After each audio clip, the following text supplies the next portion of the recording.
The laptop screen glowed in the dark hallway, casting blue shadows across my husband's tear-streaked face. I'd been heading to the kitchen for water when I found him there, shoulders shaking, staring at what looked like a poker website. "Hamza," I whispered, stepping closer. "What's wrong?" He slammed the laptop shut so fast I thought he might break it. "Olivia. God, you scared me. My name is Olivia, and I've been married to this man for 3 years. 3 years of thinking I knew him. 3 years of believing his tears meant something real. Baby, I need to tell you something." His voice cracked. "It's about my mum. About the whole family." I sat down beside him on the hallway floor, the hardwood cold against my legs. "What happened?" "They lost the house." The words tumbled out between sobs. "The landlord. He's this monster, Olivia. He jacked up the rent, then when Mom couldn't pay, he filed some bogus lawsuit. They fought it, but the legal fees, they lost everything." I reached for his hand. It was trembling. "Oh, honey, I'm so sorry." "They have nowhere to go. Mom, Savannah, Zachary, they're all sleeping in Mom's car tonight. In February." He looked at me with those brown eyes that had convinced me to marry him.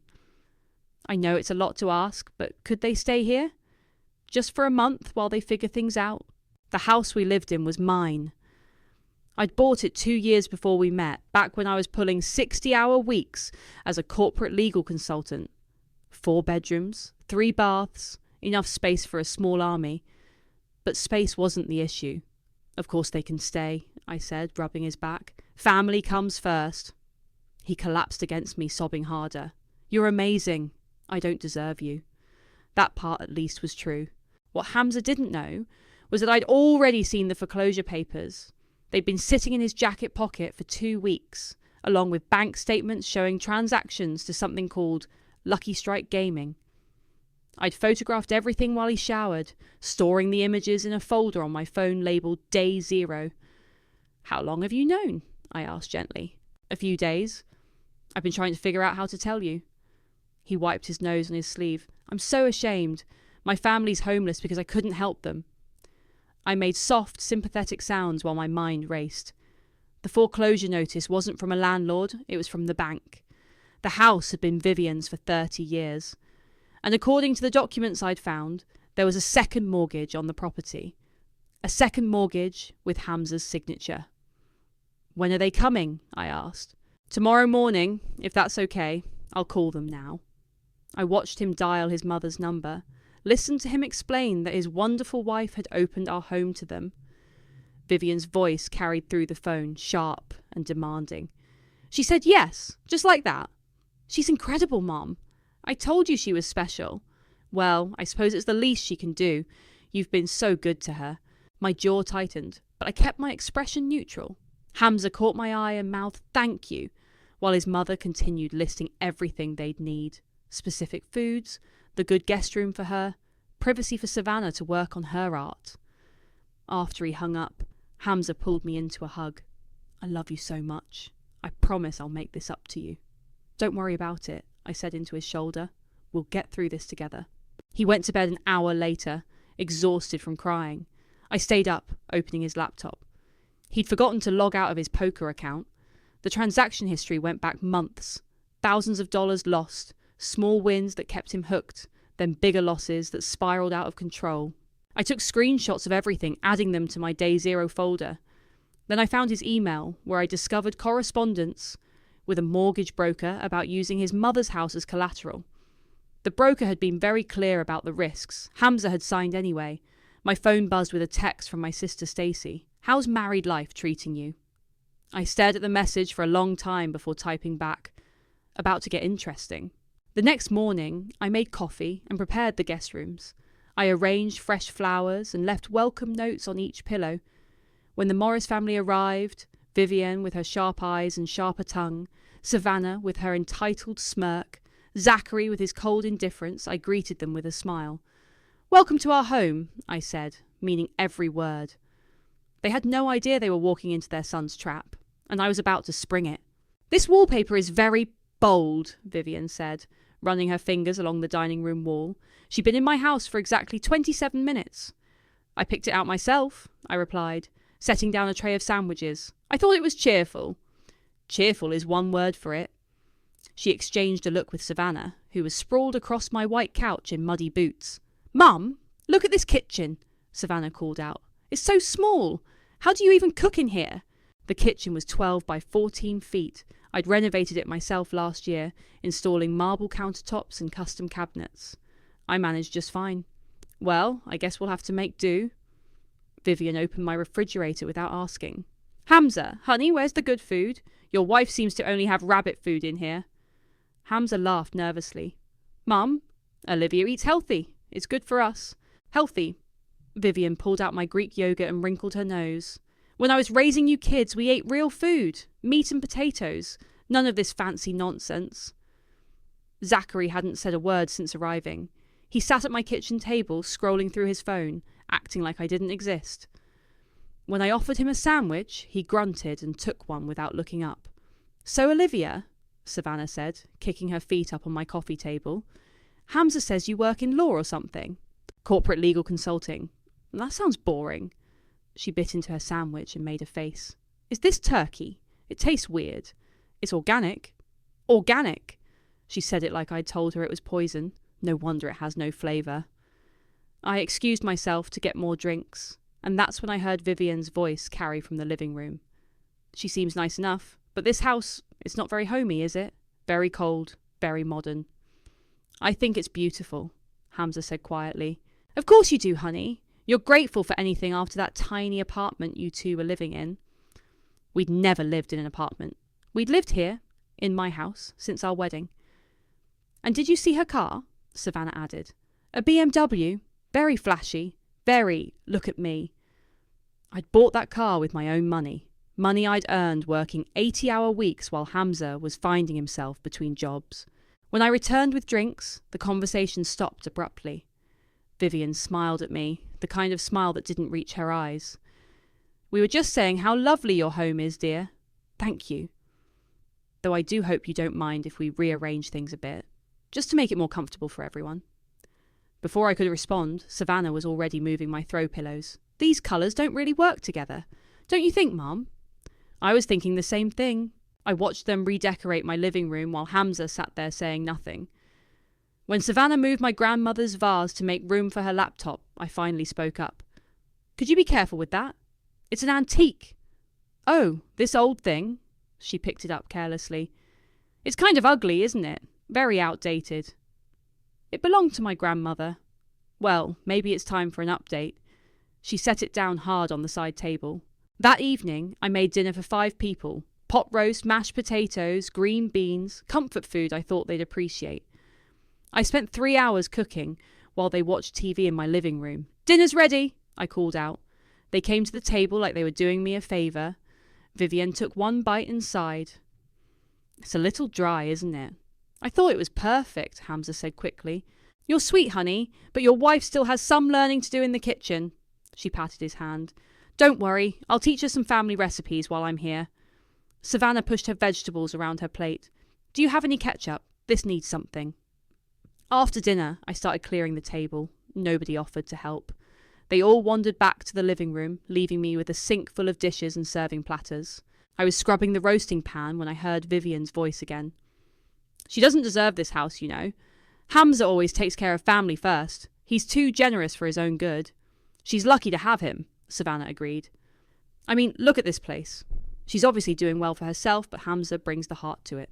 "Exactly. Money can't buy class." I turned off the water and stood there, gripping the edge of the sink. Through the doorway, I could see them all lounging on my furniture, in my house, talking about how I didn't deserve any of it. Hamza was nodding along, not defending me, not correcting them, just nodding. I dried my hands and walked upstairs to my bedroom. In my closet, I pulled out a notebook and started writing. Day 1. Then I listed everything, every comment, every slight, every moment of disrespect. Tomorrow would be day 2. And I had 29 more days to document exactly who these people really were. I woke up to the sound of my coffee maker running at 5:30 a.m. Someone was already in my kitchen. Downstairs, I found Vivian rummaging through my cabinets wearing my bathrobe. "Morning, dear. I hope you don't mind. I borrowed this. Mine's still in the suitcase." She held up my favourite mug, the one Stacey had given me for my birthday. "This coffee is terrible, by the way. What brand do you buy?" "It's organic fair trade." "Well, there's your problem. I'll pick up some real coffee when I go shopping today." She opened another cabinet. "Where do you keep the sugar? Not that fake stuff. Real sugar." "Top shelf, left side." She stood on her tiptoes, knocking over my spice rack in the process. Glass jars crashed to the floor, oregano and paprika scattering across the tiles. "Oops!" She didn't move to clean it up. "You really should organise these better." I grabbed the broom and started sweeping while she continued her coffee critique. "You know, Hamza used to love my morning coffee. I'd make it strong, with real cream. None of this almond milk nonsense." "I'll remember that." "Good. A man needs proper coffee to start his day." By the time I finished cleaning up the spices, Savannah had wandered downstairs in one of my silk pyjama sets. "Morning, Olivia. I borrowed these. Hope that's okay. My stuff is all wrinkled." She stretched, showing off how the top was too tight across her chest. "These are really nice. Expensive?" "They were a gift. Lucky you." She poured herself coffee in another one of my mugs. "So, what's for breakfast? I'm starving." I made pancakes, eggs, and bacon for everyone. While I cooked, Savannah sat at my kitchen island painting her nails with polish that reeked of chemicals. "Could you maybe do that somewhere else?" I asked, flipping pancakes. "The fumes are pretty strong." "It's almost dry. Don't worry about it." The smell was making me nauseous, but I kept cooking. When I set the plates down, Vivian took one look and shook her head. "These pancakes are too thin." "And where's the syrup?" "In the pantry. Second shelf." "Real syrup or that sugar-free stuff?" "Real syrup." Thank goodness. I was starting to worry. Hamza finally appeared as I was serving the last plate. He kissed my cheek and sat down without acknowledging the chaos around us. "This looks amazing, babe. You're spoiling us." "She's a good girl," Vivian said, cutting into her pancakes. "Though these could use more vanilla. I'll show you my recipe later." After breakfast, I went to work while they stayed home. I spent the day in meetings trying to focus on contracts while wondering what I'd find when I got back. The answer was chaos. My living room looked like a tornado had hit it. Throw pillows were on the floor, magazines scattered everywhere, and someone had spilled something red on my white carpet. "Hey, babe," Hamza called from the kitchen. "How was work?" I followed his voice and found him loading the dishwasher, with my good china mixed in with everyday dishes. "Hamza, those need to be hand-washed." "Oh, sorry. Mum said it would be fine." "Where is everyone?" "Savannah's upstairs getting ready. She's having some friends over tonight." "Friends over?" "Just a few people. Nothing big." I climbed the stairs to find Savannah in my master bathroom, using my expensive skincare products. She'd left caps off everything, and my serum was dripping down the counter. "Hey, do you have any good mascara? Mine's all clumpy." "Savannah, you can't just use my things without asking." "Oh, come on. We're family now." She held up my $100 foundation. "This shade is perfect for me. Do you mind if I borrow it tonight?" "Actually, I do mind." She rolled her eyes. "Fine, whatever. I'll figure something else out." By 8 p.m, my house was full of strangers. Savannah had invited at least 15 people, and they were treating my home like a frat house. Someone was smoking on my back patio. Music was blasting from my sound system, and I found a couple making out in my guest bedroom. "Excuse me," I said to the couple. "This is a private room." The girl looked at me like I was crazy. "Savannah said we could use it." I found Savannah in the kitchen, mixing drinks with my good liquor. "You need to ask before having parties in my house." "It's not a party, it's just a few friends." She gestured around at the crowd. "Besides, we're stuck here for a month. We can't just sit around doing nothing." "You could have discussed it with me first." I mentioned it to Hamza. He said it was fine. I looked around for my husband and found him in the garage, on his phone, pacing back and forth. Through the window, I could see him gesturing frantically. When I opened the door, he quickly hung up. "Who was that?" "Nobody, just work stuff." "At 9 p.m? You know how it is." I didn't know how it was. Hamza hadn't had steady work in 6 months. Later that night, after the last guest finally left, and I'd spent 2 hours cleaning up beer bottles and food stains, I was hanging up Hamza's jacket when I felt something in the pocket. A pawn shop receipt, dated 3 days ago, for my grandmother's pearl necklace, the one I'd been looking for all week. The receipt showed he'd sold it for $300. I took a picture of the receipt and added it to my folder. Then I went to my computer and opened my banking app. My retirement account, the IRA I'd been building for 10 years, showed a balance of 0. The last transaction was a withdrawal for the full amount, authorised with my digital signature. A signature I'd never made. I sat there staring at the screen until my eyes burned. $30,000. Gone. I heard footsteps on the stairs and quickly closed the laptop. Hamza appeared in the doorway, looking exhausted. Sorry about tonight. I didn't know Savannah was planning something so big. It's fine. You're amazing for putting up with all this. I know my family can be a lot. They're your family. Still, I appreciate everything you're doing. He kissed my forehead. I love you. I love you too. He went to brush his teeth and I reopened my laptop. I had work to do. Pass the salt, please, I said during dinner on day 12. Nobody moved. Vivian was telling a story about her neighbour's divorce, gesturing with her fork while my request hung in the air. The salt, I repeated, a little louder. Savannah glanced at me, then back at her mother. So what happened with the custody thing? Well, obviously she didn't deserve the kids. Working all those hours, never home. A mother should be present. I reached across the table for the salt myself. My sleeve caught the edge of Zachary's water glass, spilling it across the tablecloth. Jesus, Olivia, Savannah snapped. Watch what you're doing. Sorry. I grabbed napkins to clean up the mess. This is why we can't have nice things, Vivian muttered, moving her plate away from the spreading water. It was an accident, Hamza said quietly. Of course it was, honey. Your wife just needs to be more careful. Vivian smiled at me. Maybe next time ask someone to pass things instead of reaching across like that. I did ask. Did you? I didn't hear anything. Savannah nodded. Me neither. I looked at Hamza, waiting for him to back me up. He was studying his plate like it held the secrets of the universe. Anyway, Vivian continued, as I was saying about the custody battle. I finished cleaning up the water while they resumed their conversation. When I tried to join in with a comment about family court procedures, something I actually knew about from work, Vivian held up her hand. Let me finish, dear.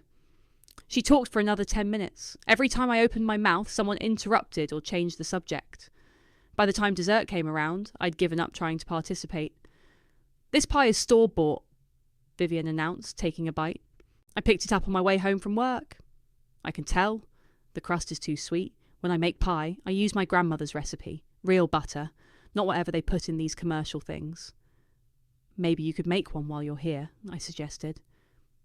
Oh, I don't know if I trust your oven. It seems temperamental. What's wrong with my oven? Nothing major. Just little things. The temperature seems off.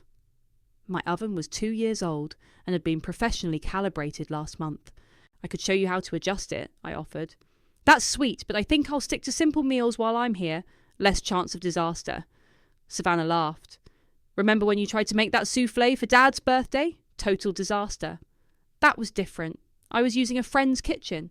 Sure, Mum. They spent the next 20 minutes sharing stories about my cooking failures, most of which had never happened. Hamza sat there nodding along, occasionally adding his own embellishments. Remember the time she burned the toast? He said, grinning. That was you, I said quietly. Was it? I could have sworn. It was definitely you. You were distracted by your phone. If you say so, babe. After dinner, I started clearing the table again, alone, again. You know, Vivian said, still seated, when Hamza was growing up, we always cleaned up together as a family. It builds character. That sounds nice. Of course, we had more help back then. Hamza was such a good boy, always eager to pitch in. I looked at Hamza, who was scrolling through his phone. Would you like to help now? Oh, sure. In a minute. He didn't move. I was loading the dishwasher when Savannah appeared in the kitchen doorway. Olivia, we need to talk. About what? Your attitude. I turned around. My attitude? You've been really passive-aggressive lately, making little comments, acting all martyred. It's making everyone uncomfortable. I haven't been like tonight at dinner. The whole salt thing. Very dramatic. I asked someone to pass the salt. That's not dramatic. It's not what you said, it's how you said it. All snippy and demanding. I stared at her. I said pass the salt, please. Your tone was very rude. Mum noticed it too. My tone was normal. Look, I get it. Having house guests is stressful. But we're family now, and family doesn't treat each other like this. Like what? Like we're burdens. Like you're doing us some huge favour by letting us stay here. I am doing you a favour. See? There it is again. That attitude. She shook her head. You should be grateful Hamza even married you. He could have had anyone, but he chose you. The least you could do is be gracious about it. Something inside me snapped. Grateful? I should be grateful. Yes. Look around, Olivia. You have this beautiful house, a successful career, a husband who adores you. Some of us aren't so lucky. Lucky? My voice was getting louder. I worked for everything I have. I bought this house. I pay the mortgage. And Hamza brings the heart to it. Money isn't everything. Get out. Excuse me. Get out of my kitchen. You can't talk to me like that. This is my house. I can talk to you however I want. Savannah's eyes widened. I'm telling Hamza. Go ahead. She stormed out, and I heard her voice carry from the living room. Hamza! Your wife just completely lost it on me. I walked to the hallway and saw them all gathered around Savannah, who was playing the victim perfectly. Tears in her eyes, trembling voice, the whole performance. She was so mean to me. I was just trying to help her understand how she was coming across. What did she say? Vivian asked, rubbing Savannah's back. She told me to get out. She was screaming. I wasn't screaming, but I didn't bother correcting her. Hamza looked at me with disappointment. Olivia, what happened? Ask your sister. I'm asking you. She told me I should be grateful you married me. That's not what I said, Savannah protested. I said she should be grateful for what she has. We all should be. That's not... Olivia. Hamza's voice was sharp. Apologise. Apologise for what? For yelling at my sister. I looked around the room at their faces. Vivian's disapproval. Savannah's fake tears. Zachary's indifference. And Hamza, my husband, taking their side without even asking for my version of events. No. No. I'm not apologising. I walked upstairs to my bedroom and locked the door.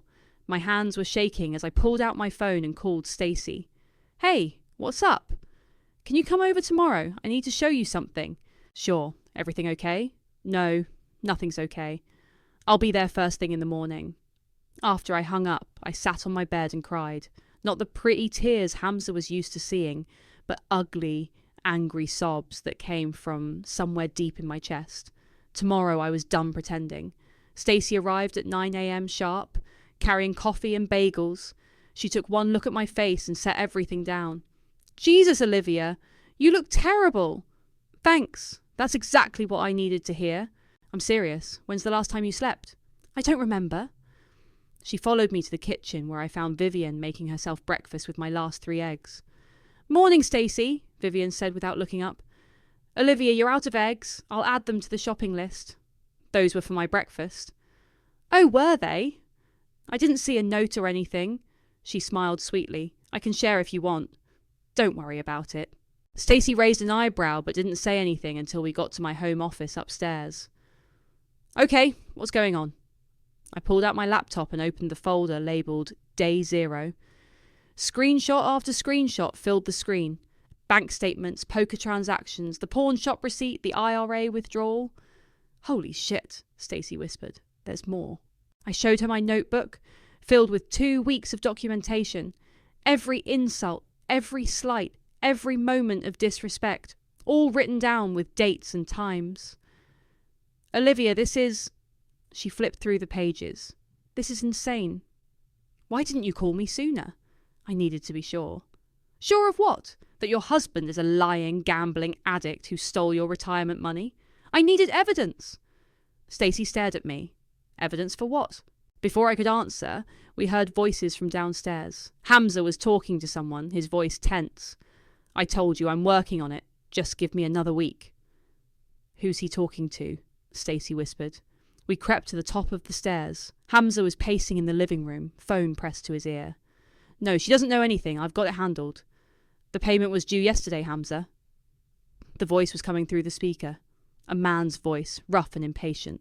I know. Look, I've got something big coming through, a sure thing. That's what you said last month. This is different. I just need a little more time. Time's up. You know what happens next. The line went dead. Hamza stood there staring at his phone, then threw it across the room. It hit the wall and clattered to the floor. Fuck! Stacey grabbed my arm. We need to call the police. Not yet. Not yet. Olivia, he's in debt to some very dangerous people. I know. And you're just going to sit here and wait for them to show up at your door? I have a plan. She stared at me like I'd lost my mind. What kind of plan? I pulled out my phone and showed her a contact I'd added yesterday. Kyle, my old friend from law school who now specialised in family law. I called him yesterday. He's going to help me. Help you what? Get them out. All of them. Legally. Olivia? They think I'm weak. They think I'm stupid. They think I'll just keep taking their abuse because I'm too nice to fight back. Aren't you? I looked at her. Not anymore. That afternoon, while the Morris family was out shopping with my credit card, Kyle came over. He was exactly as I remembered. Sharp suit, sharper mind, and no patience for bullshit. Show me everything, he said. I laid out all the evidence on my dining room table. The foreclosure papers, the bank statements, the mortgage documents with Hamza's forged signature, the IRA withdrawal, the pawn shop receipts. Kyle studied each document carefully. This is fraud. Multiple counts. I know. The IRA withdrawal alone is identity theft. He could go to prison. Good. Olivia, I have to ask, are you sure you want to do this? Once we start this process, there's no going back. I'm sure. What about the family? They'll be homeless. They were already homeless. That's why they're here. But if Hamza goes to jail, then maybe they'll finally understand what kind of man they've been defending. Kyle nodded slowly. Okay. Here's what we're going to do. He explained the process, eviction notices, fraud charges, asset protection. It would take time, but it would be thorough. How long? I asked. 2 weeks, maybe 3. We need to build an airtight case. I don't have 3 weeks. They're destroying my house, my sanity, my life. Then we accelerate the timeline. But Olivia, you need to be prepared for the fallout. This is going to get ugly. It's already ugly. After Kyle left, I sat in my living room and looked around at the damage. Stains on my carpet, scratches on my furniture, my grandmother's vase moved to a corner where it could be out of the way. My phone buzzed with a text from an unknown number. Your husband owes us money. Pay up or we'll collect another way. I screenshot the message and added it to my folder. Then I called Kyle. They're threatening me now. Who? Whoever Hamza owes money to. Forward me the message. We're filing a police report. Kyle? Yeah.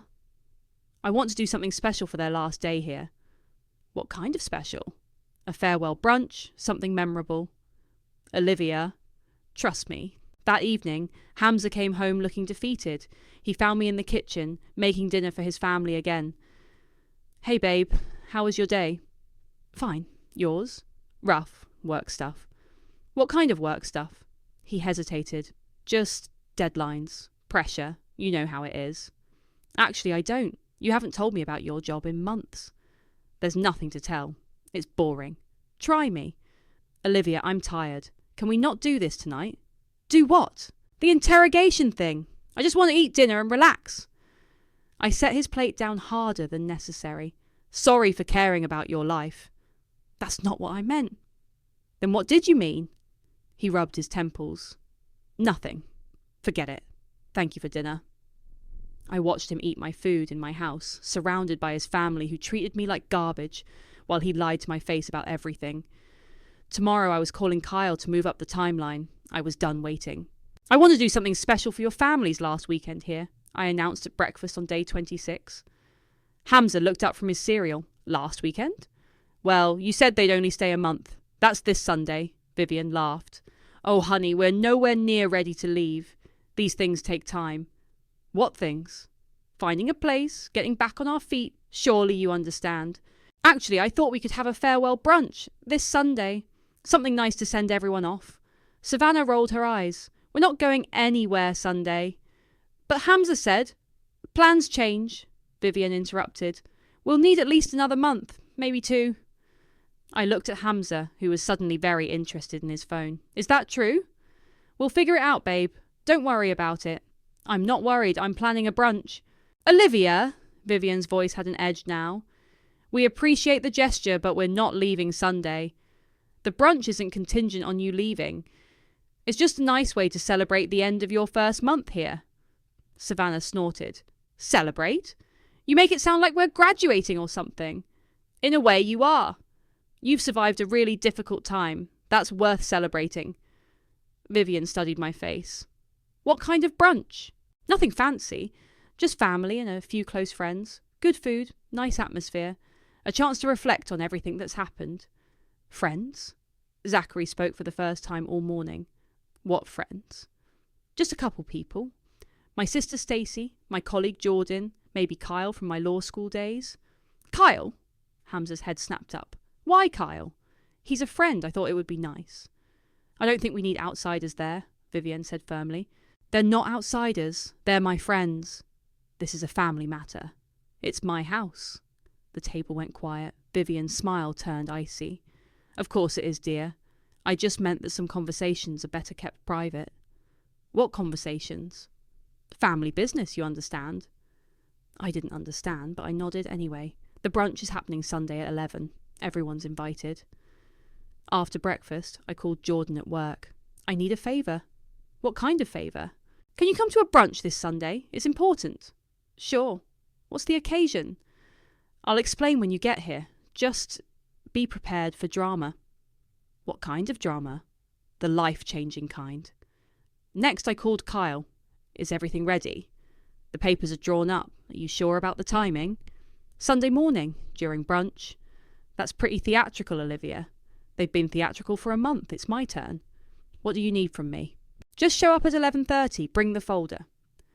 The whole folder? Everything. I want them to see it all. That afternoon, I went shopping. I bought ingredients for cinnamon rolls, fresh fruit, good coffee, and orange juice. I also bought custom mugs from a local shop, world's best mother-in-law for Vivian, amazing sister for Savannah, wonderful brother for Zachary, and perfect husband for Hamza. When I got home, Savannah was in my bathroom again, this time dyeing her hair with a kit that had stained my marble countertop. Savannah, what are you doing? Touching up my roots. Don't worry, I'll clean it up. The stain was already set. That's permanent marble. It's just a little spot, you can barely see it. The spot was the size of a dinner plate and bright purple. You need to ask before using my bathroom for things like this. God, you're so uptight. It's just hair dye. It's my bathroom? And I'm family. Family doesn't ask permission for every little thing. I left her there and went to check on the rest of the house. Someone had broken the handle on my bedroom door. My good towels were missing, and there was a burn mark on my dining room table where someone had set down a hot pan. I found Hamza in the garage, on the phone again. I told you I need more time. No, she doesn't suspect anything. Look, I've got it handled, okay? When he saw me, he quickly hung up. Work call? Yeah, just client stuff. What client? You wouldn't know them. Try me. Olivia, why are you being so weird lately? Weird how? All these questions, the brunch thing. It's like you're planning something. I am planning something. A brunch. You know what I mean. Actually, I don't. What do you think I'm planning? He stared at me for a long moment. Nothing. Forget it. That evening, I set up a small camera in the living room. Just a tiny thing, hidden behind a picture frame. I wanted to capture their real conversations. The ones they had when they thought I wasn't listening. I didn't have to wait long. She's acting strange, Vivian said to Hamza after I'd gone upstairs. Strange how? This brunch thing. And she keeps asking questions. She's always asked questions. Not like this. She's fishing for something. You're paranoid, Mom. Am I? Zachary, what do you think? I think she's getting tired of us, Zachary said. And honestly, I don't blame her. Whose side are you on? Savannah snapped. I'm just saying we've been here almost a month. We're not exactly easy house guests. We're family, Vivian said firmly. She should be honoured to help us. Should she? Zachary's voice was getting louder. Because from where I'm sitting, she's been nothing but generous, and we've been nothing but ungrateful. That's enough, Hamza said. Is it? When's the last time anyone said thank you? When's the last time anyone helped with dishes or cleaning or cooking? She doesn't mind, Savannah said. How do you know? Have you asked her? I don't need to ask. I can tell. You can tell? Really? Because she looked pretty upset last night when you told her she should be grateful Hamza married her. I was trying to help her gain some perspective.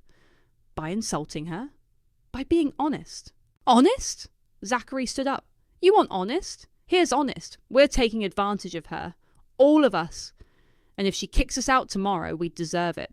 She won't kick us out, Hamza said quietly. How do you know? Because she loves me, and she knows I need my family right now. Need us for what? Hamza didn't answer. Upstairs, I smiled as I watched the footage on my laptop. Sunday couldn't come fast enough. Sunday morning, I was up at 6 making cinnamon rolls from scratch. The smell filled the house, and by 9, everyone was awake and commenting on how domestic I was being. This is so sweet of you, dear, Vivian said, watching me arrange fresh fruit on a platter. Though I hope you didn't go to too much trouble. No trouble at all. Stacey arrived first, carrying flowers and wearing the kind of smile that meant she was ready for war. Jordan came next, looking confused but supportive. Your house is beautiful, Jordan said, hugging me. Thank you. Come meet everyone. I introduced her to the Morris family, watching their fake smiles and polite handshakes. Vivian immediately launched into a story about how hard it had been to adjust to my house. It's so modern, she told Jordan. Very cold. Not like the warm family homes we're used to. It seems lovely to me, Jordan replied diplomatically. Well, you haven't been living here for a month. At 11:15, I started serving brunch. The custom mugs were a hit.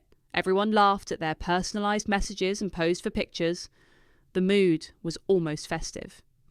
This is really thoughtful, Olivia, Zachary said, holding up his wonderful brother mug. I'm glad you like it.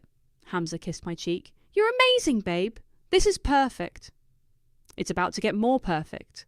The doorbell rang at exactly 11:30. I excused myself and returned with Kyle, who was carrying a manila folder and wearing his most serious lawyer expression. Everyone, this is Kyle. Kyle, meet the Morris family. Kyle nodded politely but didn't sit down. Olivia, do you want to do this now? Do what? Hamza asked. Yes, I said to Kyle. Now is perfect. Kyle handed me the folder. My hands were steady as I opened it and pulled out the first document. Vivian, this is for you. She took the paper, squinting at the legal text. What is this? A notice of eviction. You have 30 days to vacate the premises. The room went dead silent. Vivian's face went white. Eviction? But this is Hamza's house too. Actually, it's not. This house is solely in my name. Hamza has no legal claim to it. That's impossible, Savannah said, grabbing the paper from her mother. You're married. It's community property. Not in this state. And not when the house was purchased before the marriage with separate funds. Hamza stood up slowly. Olivia, what are you doing? I'm correcting some misconceptions. I pulled out another document. This is the foreclosure notice on your mother's house. The real one. Not the fake story about a cruel landlord. Vivian's hands were shaking. I don't understand. Your son took out a second mortgage on your house. He used it as collateral for his gambling debts. When he couldn't pay, the bank foreclosed. That's not true, Savannah said, but her voice was uncertain. It's all true. Kyle, show them the mortgage documents.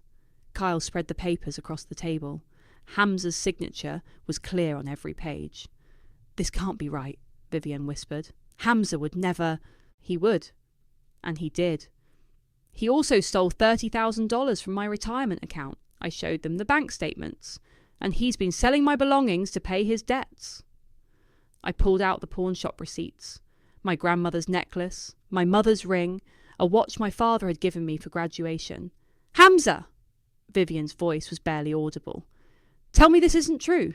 Hamza's face was grey. Mum, I can explain. Explain what? That you stole from your wife? That you lied to your family? That you're the reason we lost our home? I was trying to help. Help? Zachary stood up so fast his chair fell over. You destroyed our lives. I had a system. I was going to win it back. With what money? Zachary's voice was getting louder. You already lost everything. I just needed more time. Zachary threw his orange juice in Hamza's face. Time? We've been homeless for a month because of you. Zachary, stop! Vivian said weakly. No! I'm done protecting him. Zachary turned to me. How long have you known? Since before you moved in. And you let us stay here anyway. I wanted you to see who he really is. Savannah was crying now. You planned this whole brunch, the mugs, everything. It was all a setup. Yes. That's sick. What's sick is defending a man who destroyed his own family. I pulled out my phone and played the recording from the hidden camera. Hamza's voice filled the room. She doesn't suspect anything. I've got it handled. Dumb girl. Vivian made a sound like she'd been punched. You called me dumb, I said to Hamza. You said I'd never find out. You bragged about how easy it was to fool me. Olivia, please. Please what? Please keep pretending. Please keep letting your family treat me like garbage while you steal from me. We didn't know, Vivian said through her tears. You didn't want to know. It was easier to blame me for everything than to see what your son really is. The doorbell rang again. Kyle went to answer it and returned with 2 police officers. Hamza Morris, one of them said. Yes. You're under arrest for identity theft and fraud. What? No, wait. You have the right to remain silent. As they read him his rights, Hamza looked at me with desperate eyes. Olivia, don't do this. I love you. You don't love anyone but yourself. Please, I'll get help. I'll go to rehab. I'll do anything. You had 30 chances to do the right thing. You chose to lie every single time. They led him away in handcuffs. Through the window, I watched them put him in the police car while the neighbours stared. When I turned back to the dining room, the Morris family was gathering their things. You didn't just destroy him, Vivian said, her voice hollow. You destroyed all of us. No, I said quietly. He did that. I just made sure you finally saw it. You're a monster. I'm a woman who got tired of being lied to. They left without another word. Stacey, Jordan and Kyle helped me clean up the brunch dishes in silence. How do you feel? Stacey asked finally. I looked around my house, my clean, quiet, peaceful house, and took a deep breath. Free! The house felt different without them, not just quiet, actually peaceful. I walked through each room, taking inventory of the damage. The purple stain on my bathroom counter, the burn mark on my dining table, the scratches on my hardwood floors, but also what remained, my grandmother's china, still intact, my books, still on their shelves, my space, finally mine again. Stacey found me in the kitchen that evening, washing the custom mugs. You're keeping those? They're good mugs. Even the perfect husband one. I held it up, reading the words, especially that one. It's a good reminder. Of what? That I used to believe in fairy tales. My phone buzzed with a text from an unknown number. This isn't over. I showed it to Stacey. Savannah? Probably. Kyle said I might get some backlash. Are you worried? About Savannah? No. About the people Hamza owes money to? Maybe. The police said they'd increase patrols. I know. The next morning I went back to work. My colleagues had heard about the arrest. It had made the local news. Local man arrested for identity theft and mortgage fraud. Jordan brought me coffee and sat in my office. How are you holding up? Better than I expected. Any regrets? About exposing him? No. About marrying him in the first place? Every day. You couldn't have known. I could have looked harder, asked more questions, trusted my instincts. Your instincts told you something was wrong. That's why you started documenting everything. My instincts told me to run. I chose revenge instead. Do you regret that choice? I thought about it. No. Running would have left them thinking I was the problem. Now they know the truth. That afternoon, Kyle called with an update. Hamza's lawyer wants to make a deal. What kind of deal? Full restitution in exchange for reduced charges. Can he pay full restitution? Not even close. He owes more than he could make in 10 years. Then no deal. Olivia, you might never see that money anyway. This isn't about money anymore. What's it about? Consequences. The trial was set for fall. In the meantime, I had my house back, my life back, and a growing sense that I'd dodged something much worse than a bad marriage. I was painting over the guest room walls when my doorbell rang. Through the peephole, I saw Zachary standing on my porch, alone. I opened the door, but didn't invite him in. I wanted to apologise, he said. For what? For everything. The way we treated you. The way I treated you. You barely spoke to me. That's what I'm apologising for. I knew something was wrong, but I didn't want to see it. It was easier to let you be the bad guy. Why are you here, Zachary? Because you were right about all of it, and because someone should have said thank you. Thank you for what? For trying to save us from him. Even after everything we put you through. I leaned against the doorframe. How's your mum? Broken. She's staying with Savannah in Nevada. They're both pretty angry at you. I figured. They'll get over it, eventually. When they realise you did us a favour. And you? Are you angry? I was. For about a day. Then I realised I was angry at the wrong person. What are you going to do now? Start over, get a job, find a place to live, figure out who I am without Hamza's lies holding everything together. That sounds healthy. It sounds terrifying, but necessary. He turned to leave, then stopped. Olivia? Yeah?